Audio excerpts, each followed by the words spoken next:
November 23, 1987. Deep in the Colombian jungle, Dr. Miguel Herrera had been Pablo Escobar's most trusted chemist for 8 years, the man who turned powder into empire. That's exactly why he never saw the machete coming. 60 men surrounded the laboratory that night. Miguel knelt in the mud, hands zip-tied, watching Pablo pace between the chemical vats. 2 of Miguel's fellow chemists lay bleeding at his feet. What happened in the next 10 minutes rewrote the rules of loyalty in the Medellin cartel. The DEA found 17 bodies the next morning. And for 35 years, when people talked about Pablo's jungle labs, they always came back to this night. The night Miguel Herrera learned the difference between respect and fear. The night he discovered that even Pablo's most trusted could become expendable. Before we jump back in, tell us where you're tuning in from, and if this story touches you, make sure you're subscribed because tomorrow I've saved something extra special for you. The machete gleamed in the flickering light of the propane torches that illuminated the jungle laboratory. Miguel's knees burned against the rough wooden planks as Pablo continued his slow, deliberate pace between the stainless steel vats. The air reeked of ether and acetone, chemical signatures of the empire that had made them all rich beyond imagination. Blood pooled beneath Carlos and Fernando, their white lab coats now crimson. Miguel forced himself not to look at their faces. These were men he'd worked alongside for 3 years, men who'd shared late-night shifts perfecting the crystallization process, men who'd celebrated with him when they'd achieved 97% purity, a benchmark that had made Pablo the undisputed king of the cocaine trade. "Dr. Herrera!" Pablo's voice cut through the jungle symphony of insects and distant howler monkeys. He stopped directly in front of Miguel, his white tennis shoes pristine despite the mud and chaos. 8 years. 8 years you've been like a brother to me." Miguel's throat felt lined with sawdust. "Patron, I don't understand." "Someone has been talking to the Americans." Pablo's tone remained conversational, almost gentle. This was what made him terrifying. Miguel had seen him order executions while discussing soccer scores. Someone gave them the location of 3 labs. Someone provided them with production schedules. Someone, his voice dropped to a whisper, someone even gave them sample formulas. The 60 sicarios stood motionless in the shadows beyond the laboratory's perimeter. Automatic weapons glinted in the torchlight. These weren't the young street soldiers Miguel was used to seeing. These were Pablo's elite. Men who'd survived the government's escalating war against the cartel. Men who killed without hesitation or conscience. "Patron, we would never," Miguel started, but Pablo raised his hand. "I know about your daughter, Miguel. Sweet little Maria, studying medicine at Universidad Nacional. Such a bright girl, scholarship student." Pablo's smile was paternal, warm. "I know about your wife's cancer treatments. The private clinic in Bogotá. Very expensive." Miguel's blood turned to ice water. Pablo knowing these details wasn't unusual. He made it his business to know everything about his key people. But the way he said it, the casual mention in this context, was a promise wrapped in silk. "I know about the money you've been saving. Planning for retirement, perhaps? Maybe thinking about getting out of this business?" Pablo crouched down until he was eye level with Miguel. The Americans, they can be very persuasive. They promise new identities, protection, money. The truth hit Miguel like a physical blow. Someone had indeed betrayed Pablo, but it wasn't him, and it wasn't Carlos or Fernando. This was theater, a message. Pablo suspected someone in his organization was feeding information to the DEA, and he was sending a signal that reach and loyalty to his empire would be absolute or deadly. "Choose," Pablo said, straightening. He gestured to one of his men, who stepped forward holding 2 objects, a ceramic coffee mug filled with a clear liquid, and a .38 revolver with the chamber open, showing a single bullet. Miguel understood immediately. The liquid would be lye, caustic enough to burn through flesh and bone. The gun offered the mercy of a quick death. Both options led to the same destination. "My family," Miguel began, "will be cared for if you choose correctly. Will serve as an example if you don't." Pablo's expression remained pleasant, almost fatherly. "The formula for the new process, the one that increases yield by 30%, you're going to give me the only written copy. Then you're going to die. The question is whether it's quick or slow." Miguel's mind raced. The formula Pablo referred to existed. but Miguel had been careful. The complete version was hidden in 3 separate locations. What he kept in the lab was deliberately incomplete, missing key temperature specifications and catalyst ratios. If Pablo got his hands on the real formula, production would explode exponentially. The violence would spread beyond Colombia's borders like a plague. But Maria was only 22. She had her whole life ahead of her. Around them, the jungle seemed to hold its breath. The insects had gone silent. Even the distant rumble of the generator seemed muted. 60 pairs of eyes watched from the shadows, waiting to see how this drama would conclude. Miguel looked up at Pablo, this man who'd lifted him from poverty, who'd made his family wealthy, who'd treated him like a brother for 8 years. The same man who now stood ready to destroy everything Miguel loved. The formula, Pablo said, extending his hand. And then your choice. In that moment, Miguel realized something that would haunt him for the rest of his life.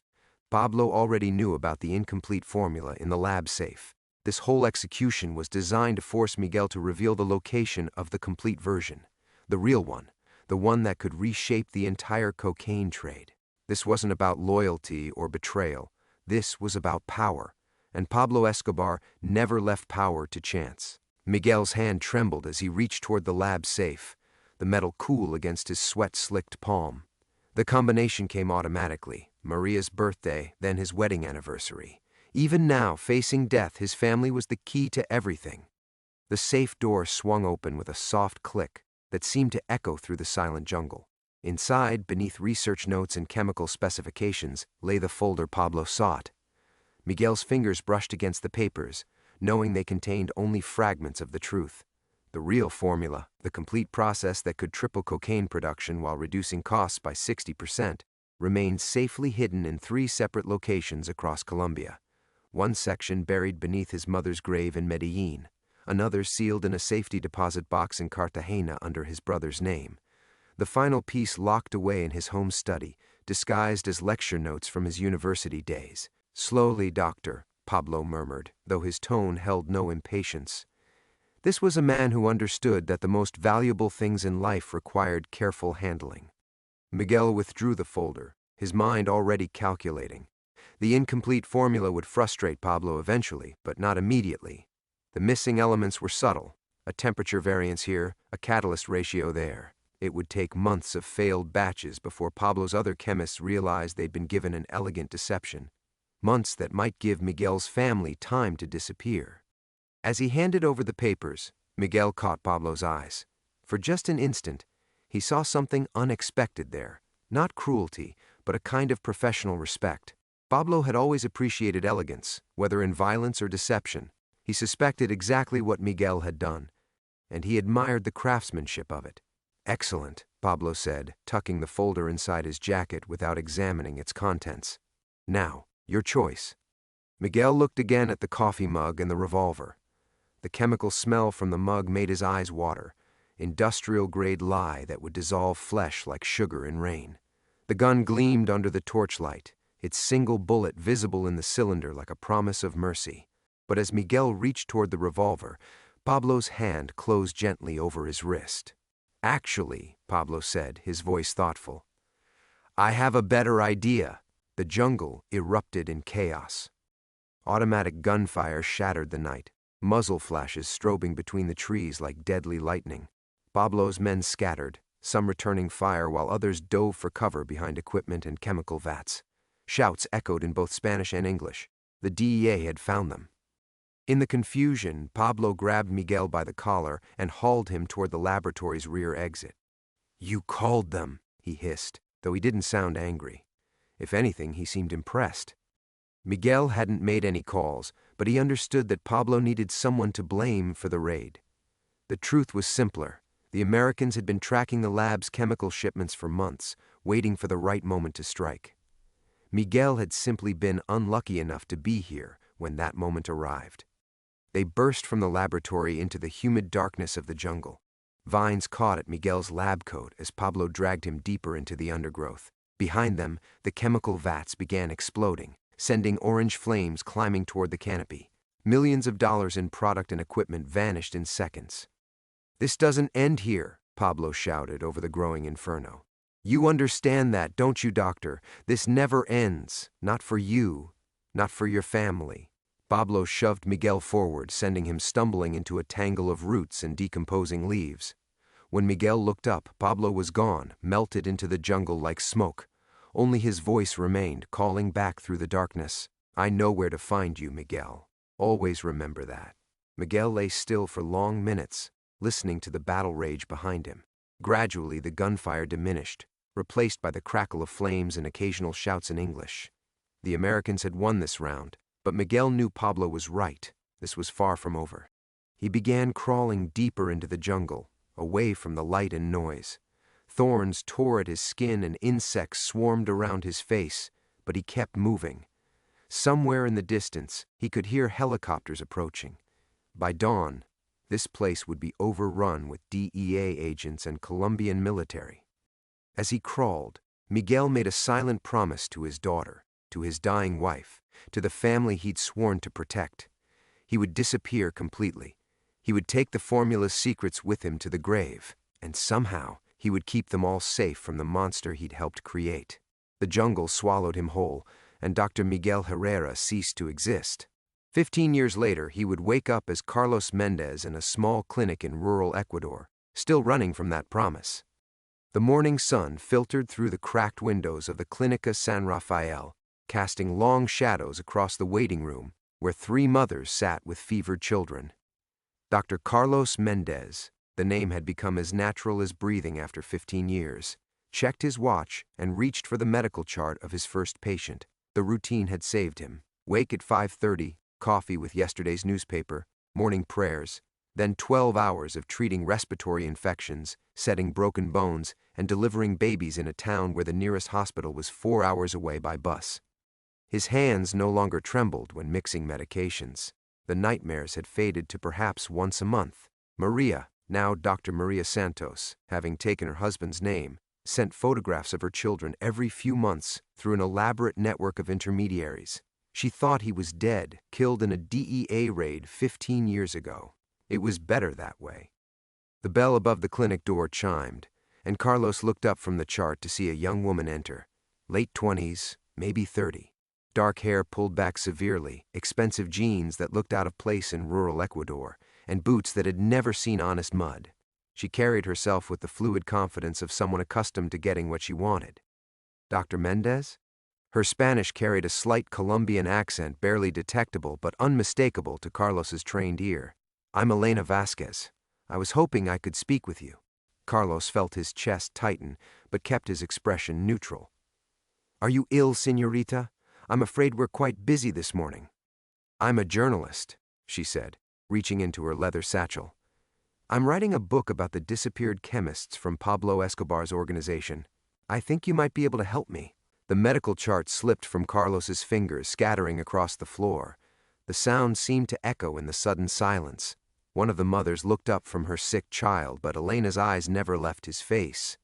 I'm sorry, Carlos said, bending to collect the papers. His voice sounded strange in his own ears. I don't know what you're talking about.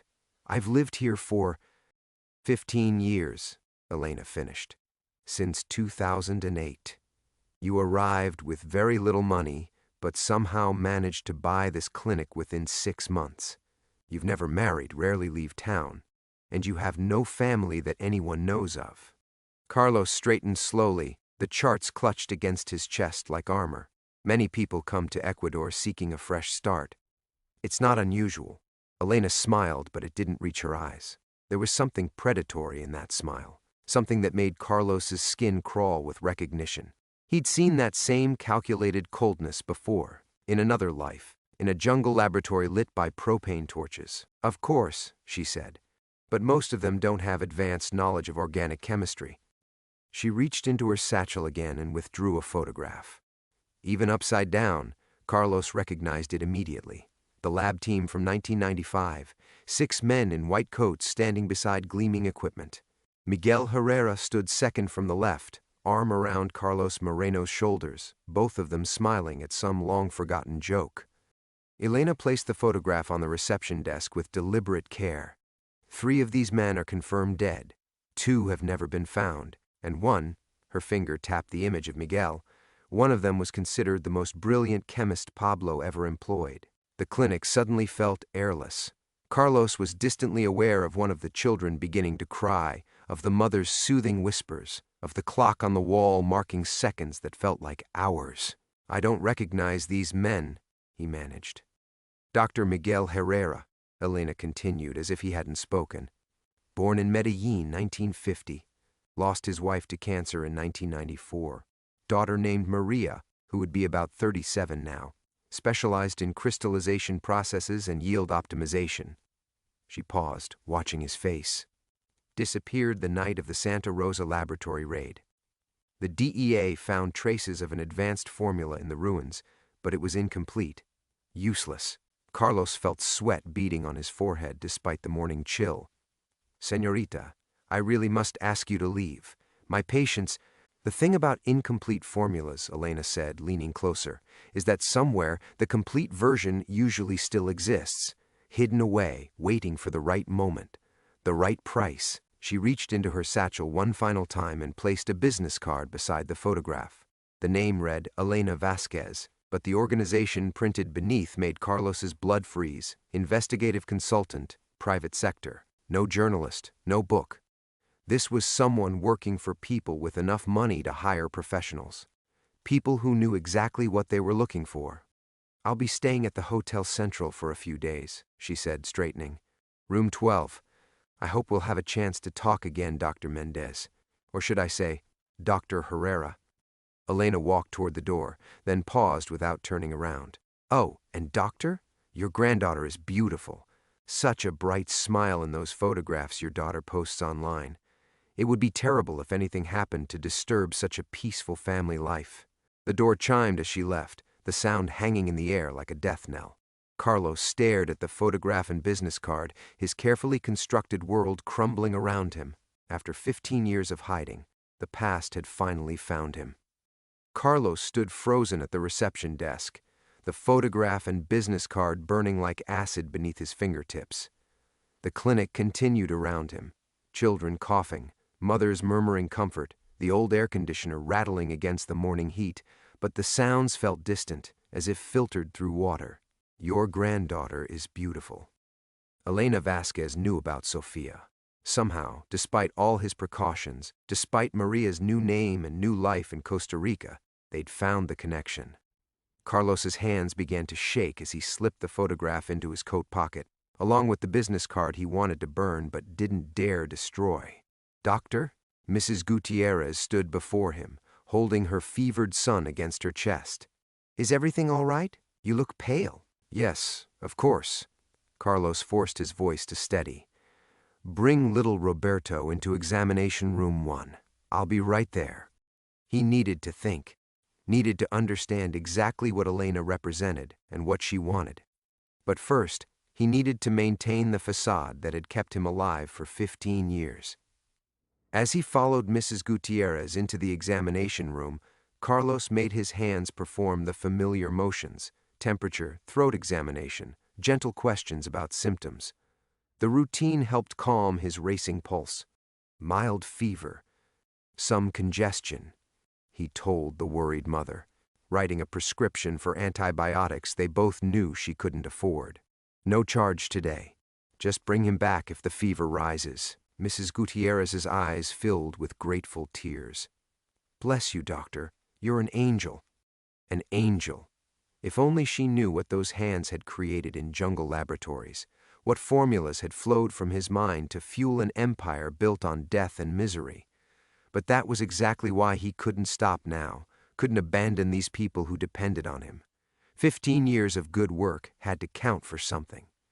By noon, Carlos had seen his usual procession of patients: a construction worker with a dislocated shoulder, an elderly woman needing blood pressure medication, a pregnant teenager for her monthly checkup. Each interaction felt surreal, as if he were watching someone else perform the role of Dr. Carlos Mendez while Miguel Herrera cowered somewhere deep inside his chest. During his lunch break, Carlos locked the clinic and walked 3 blocks to the internet cafe. His hands shook as he typed Maria's email address, then deleted it without sending anything. What could he possibly say? Hello, daughter. I'm alive, but people are hunting me. Also, they know about Sofia. Instead, he searched for Elena Vasquez. Her consulting firm existed, Meridian Investigations, based in Panama City, corporate clients, discreet services, asset recovery. The website was professionally vague, but Carlos recognized the language. These were the people wealthy criminals hired when they needed something found, or someone eliminated. Back at the clinic, Carlos couldn't concentrate.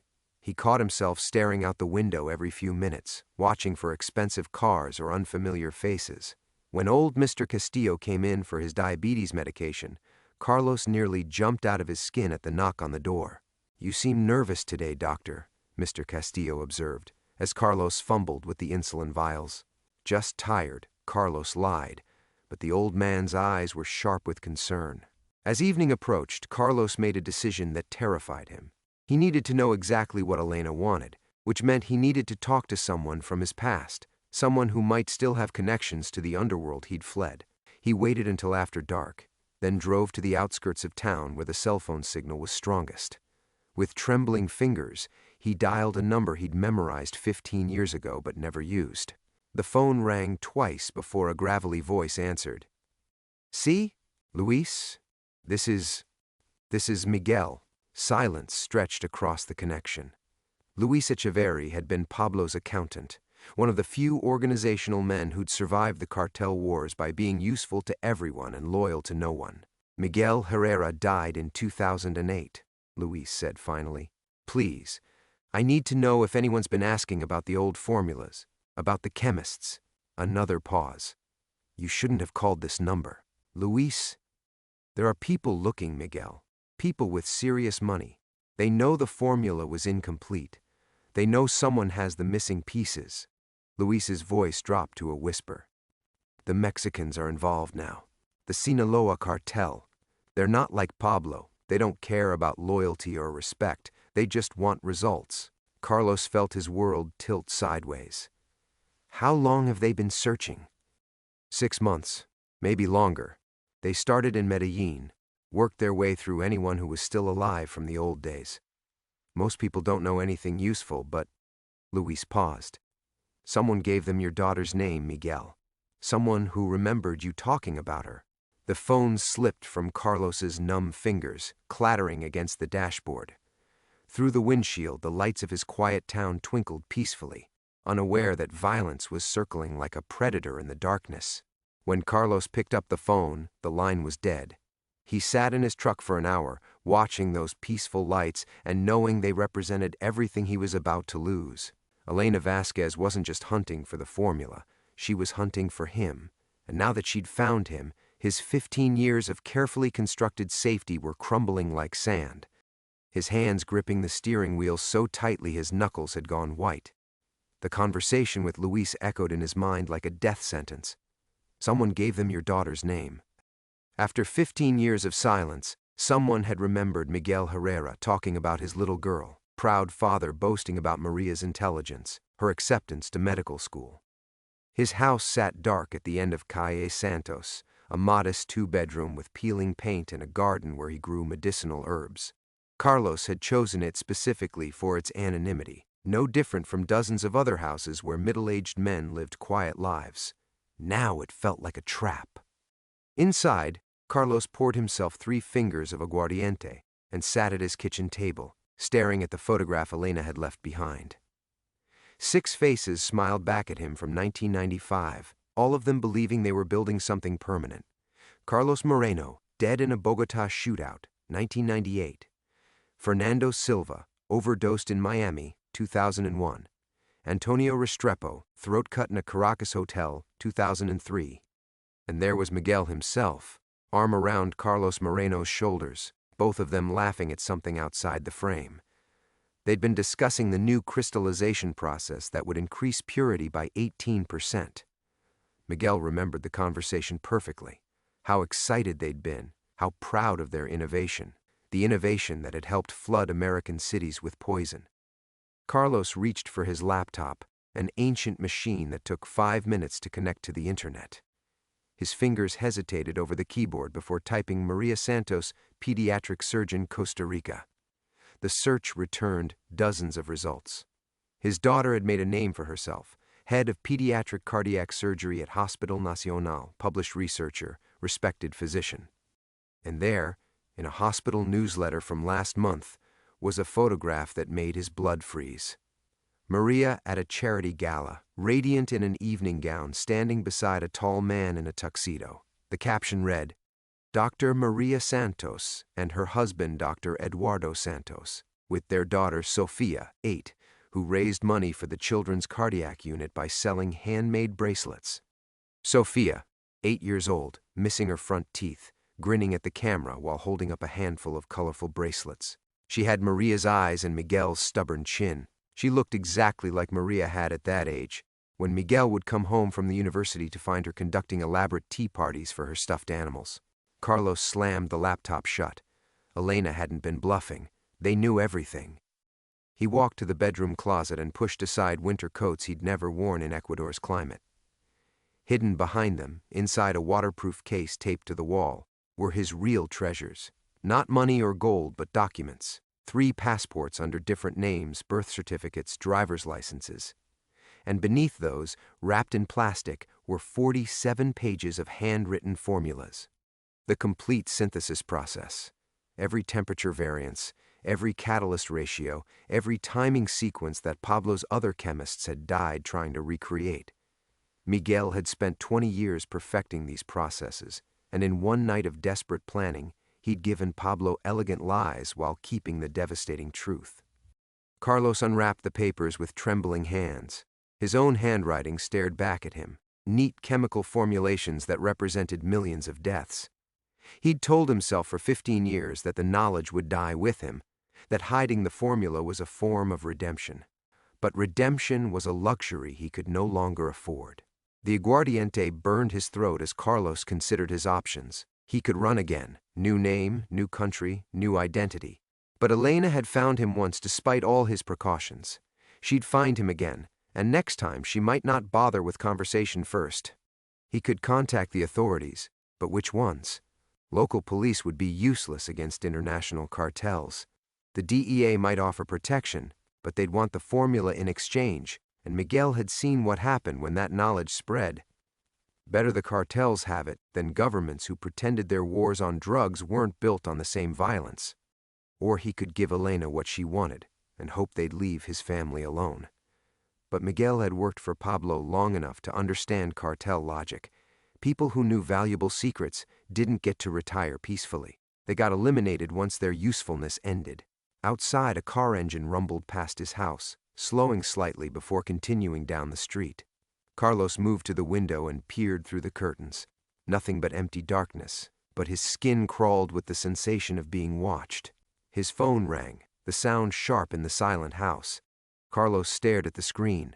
Unknown number, international prefix. Dr. Mendez? Elena's voice was honey over steel. I hope you've had time to think about our conversation. What do you want? Carlos whispered. I want the complete formula, doctor. And I want it by tomorrow night, or your granddaughter starts having very unfortunate accidents. The line went dead, leaving Carlos alone with his reflection in the dark window, an old man whose past had finally caught up with him, holding secrets that could resurrect an empire of death. Outside, the car engine rumbled past again, circling like a shark. Carlos stood at the window long after the car disappeared, his breath fogging the glass. The formula pages lay scattered across his kitchen table like accusations, each equation a ghost from his past demanding answers. Elena's threat echoed in his mind by tomorrow night, or your granddaughter starts having very unfortunate accidents. He had maybe 18 hours to decide whether to sacrifice the world for his family. The aguardiente bottle called to him, but Carlos forced himself to think clearly. Elena represented serious money, the kind that could track a man across continents in decades, but something nagged at him about their encounter. Her research had been thorough, almost too thorough. She knew about his work with Pablo, about Maria, about Sofia, yet she'd made one crucial error. Carlos returned to his laptop and opened the browser history. The hospital newsletter photo stared back at him, Maria, Eduardo, and 8-year-old Sofia at the charity gala. He studied his daughter's face, noting the confidence in her posture, the expensive jewelry, the designer gown. Maria had built a successful life, married well, achieved everything Miguel had dreamed for her. But as he stared at the image, a cold realization crept over him. The date stamp on the newsletter showed the gala had occurred 3 weeks ago. Elena had mentioned Sofia's bright smile in those photographs your daughter posts online, but Maria wasn't on social media. She was too careful, too private. Carlos knew because he'd been checking for years, desperate for glimpses of his granddaughter while maintaining his distance. His fingers flew across the keyboard, searching for Maria Santos on every platform. Facebook, Instagram, Twitter, nothing. Her husband Eduardo had a professional LinkedIn profile, but no family photos. The hospital's website featured Maria's professional headshot, but no personal information. So where had Elena seen recent photographs of Sofia? Carlos's blood turned to ice as the answer crystallized. He opened a new browser window and searched for Sofia Santos Costa Rica kidnapping missing. His hands shook as he scrolled through the results, finding nothing. He tried Eduardo Santos Dr. Costa Rica, then Hospital Nacional San Jose incidents. There, buried on page 3 of search results, was a brief news item from 5 days ago. Security increased at Hospital Nacional following suspicious activity. The article mentioned unidentified individuals asking staff questions about personnel families and recommended employees exercise additional caution.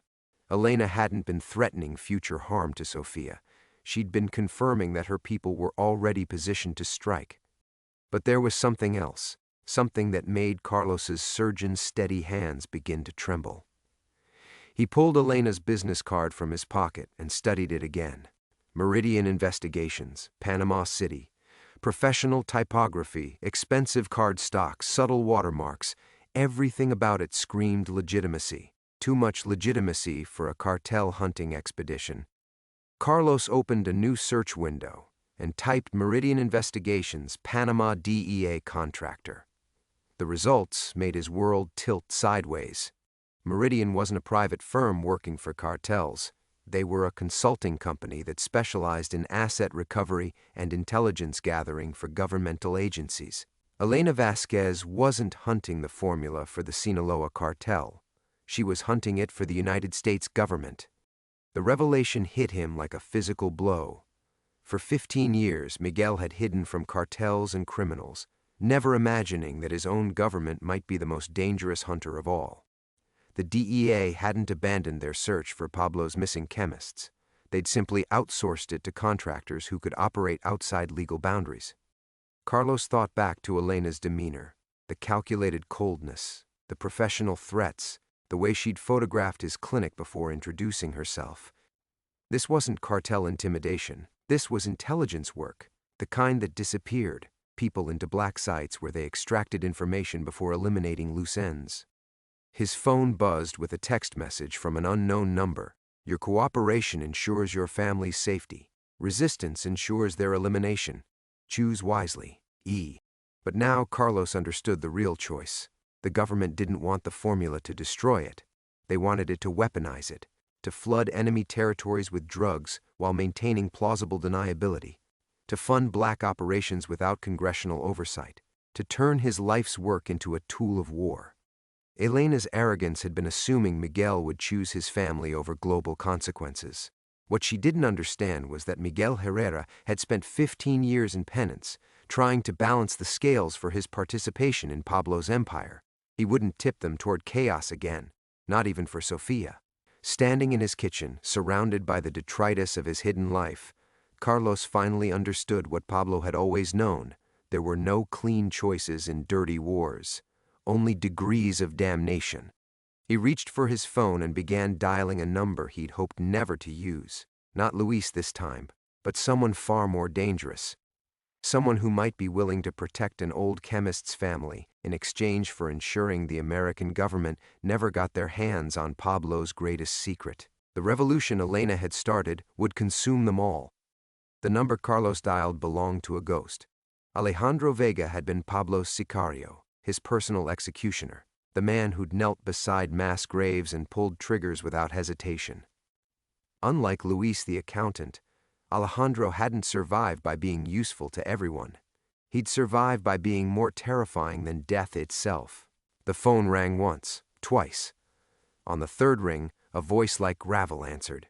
"Miguel Herrera," Alejandro said before Carlos could speak. "I wondered when you'd call. You know why I'm calling? The Americans are making moves, asking questions, threatening families." A pause filled with the weight of old violence. "They came to see me last week, offered me money, protection, a new identity. All I had to do was confirm you were alive and help them find you." Carlos's grip tightened on the phone. "What did you tell them?" "Nothing. But Miguel," Alejandro's voice carried an edge that made Carlos's skin crawl. "They weren't the first ones asking. The Mexicans have been hunting you for months. The Russians put a bounty on your head last year. Everyone wants Pablo's formula, and you're the only one left alive who knows it." Through his kitchen window, Carlos watched the peaceful street where children had played soccer that morning. In 12 hours, that peace would shatter. Elena would expect her answer, and when she didn't get it, the violence would begin. "I need to ask you something," Carlos said. "A favor." Alejandro's laugh was like breaking glass. "You disappeared for 15 years while the rest of us cleaned up Pablo's mess. You think you can call in favors now? Not for me, for my family." The line went quiet. Carlos could hear Alejandro breathing, could almost feel the man calculating odds and opportunities across the distance between them. "Your granddaughter," Alejandro said finally, 8 years old, lives in San Jose with her parents. The Americans think threatening her will make you cooperate. They're right. Are they? Another pause. "Because the Miguel Herrera I remember wouldn't have hidden for 15 years if family was more important than secrets." The accusation hit like a knife between the ribs. Carlos closed his eyes, remembering the night he'd fled, Maria's face in that last photograph he'd taken, the promise he'd made to himself that distance would keep her safe. "Things change," Carlos whispered. "Yes, they do." Alejandro's voice carried new interest. "Tell me something, Miguel. Why did you really take the formula? Don't give me guilt about Pablo's empire or remorse about all the death. Why did you steal it?" Carlos stared at the equations scattered across his table. Each symbol represented years of research, thousands of experiments, refinements that had taken him decades to perfect.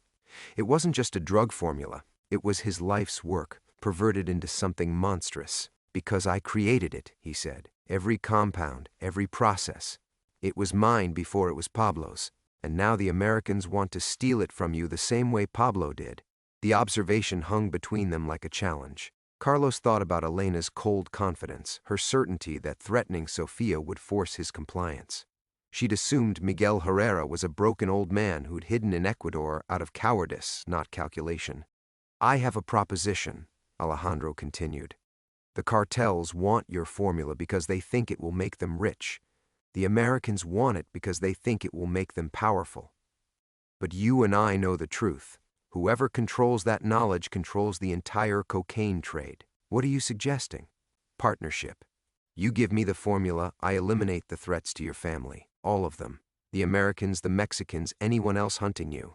In exchange, we both disappear. New identities, new countries, enough money to live quietly until we die of old age." Carlos's hand trembled as he reached for the aguardiente bottle. Alejandro was offering him exactly what he'd wanted for 15 years. True safety for his family, genuine protection from the past. All it would cost was unleashing Pablo's greatest weapon back into the world. "Think about it," Alejandro pressed. "Elena Vasquez has operatives watching your granddaughter right now. Tonight, while you debate moral philosophy, men with guns are sitting outside Sofia's school planning her abduction. How many children will die from overdoses in the next 15 years? How many are dying tonight while you hesitate?" The line went dead, leaving Carlos alone with his terrible mathematics. Elena would call in 6 hours expecting his surrender. Sofia would go to school tomorrow morning, unaware that predators were circling. Maria would perform surgery, saving children's lives while her own daughter lived under a death sentence. Carlos poured another drink and spread the formula pages across his table.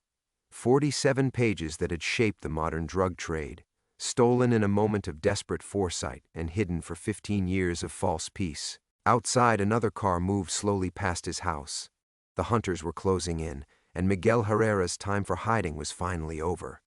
Carlos sat in the darkness, watching the seconds tick toward dawn on his kitchen clock. In 3 hours, Sofia would wake up for school. In 6 hours, Elena would expect his answer. The formula pages lay before him like a map to hell, each equation a gateway to chaos he'd spent 15 years trying to prevent.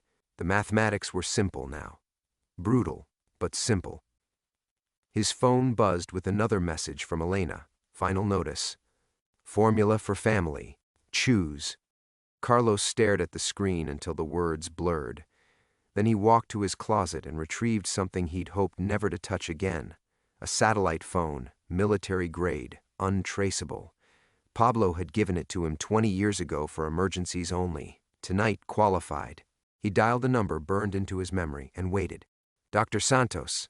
Maria's voice was thick with sleep, confused by the unknown caller at this hour. Maria.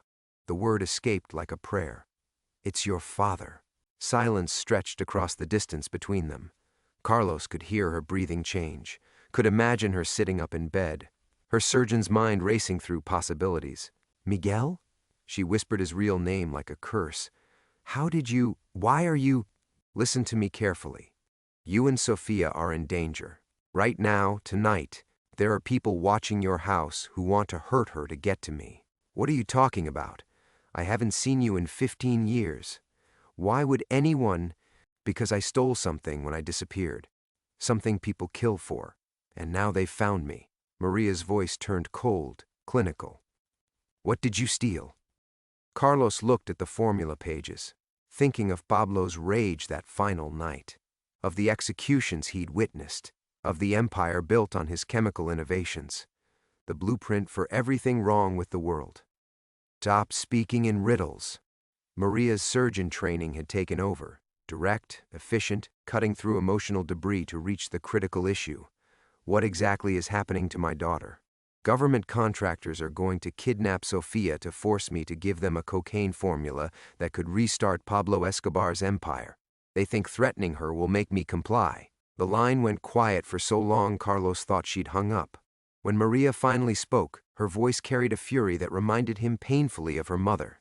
You brought this to my family? After 15 years of silence, you brought Pablo Escobar's wars to my daughter's doorstep? Maria, don't. The word cracked like a whip.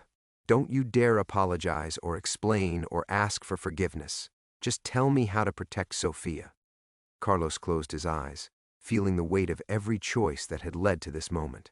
There's a man named Alejandro Vega. He worked for Pablo, but he can protect you if I give him what he wants.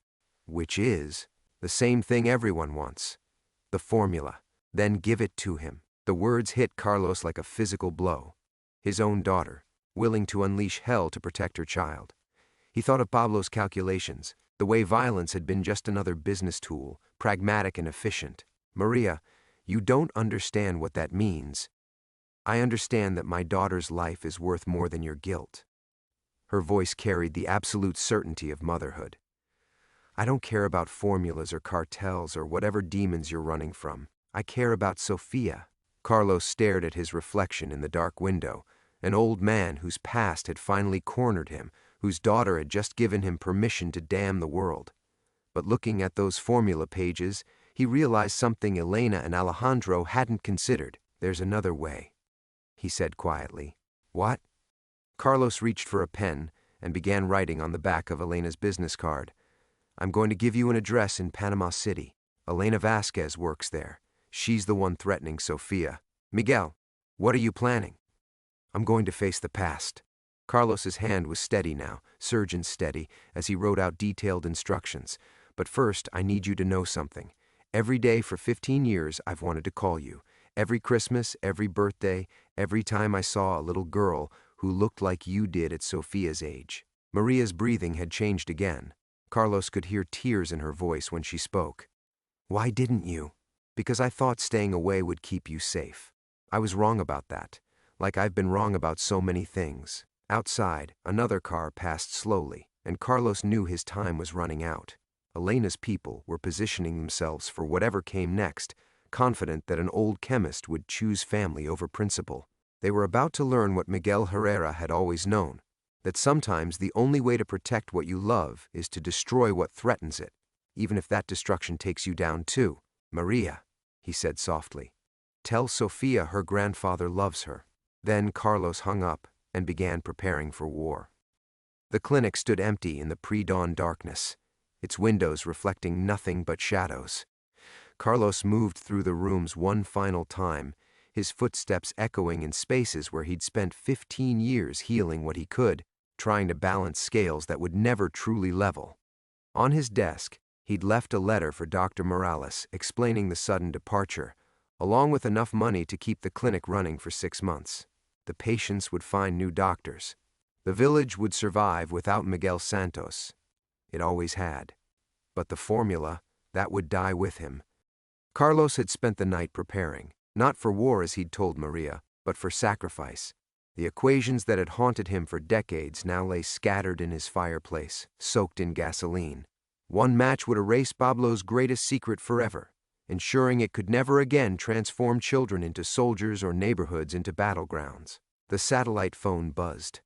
Elena, right on schedule. Dr. Herrera. I trust you've made the sensible choice. I have. Carlos struck the match, watching flame dance across his fingertips. But not the one you expected. What are you? The formula is burning, right now as we speak. 47 pages of research, 15 years of hiding, all turning to ash. He dropped the match and watched the papers catch fire. You have exactly nothing to threaten my family with now. Elena's composure cracked.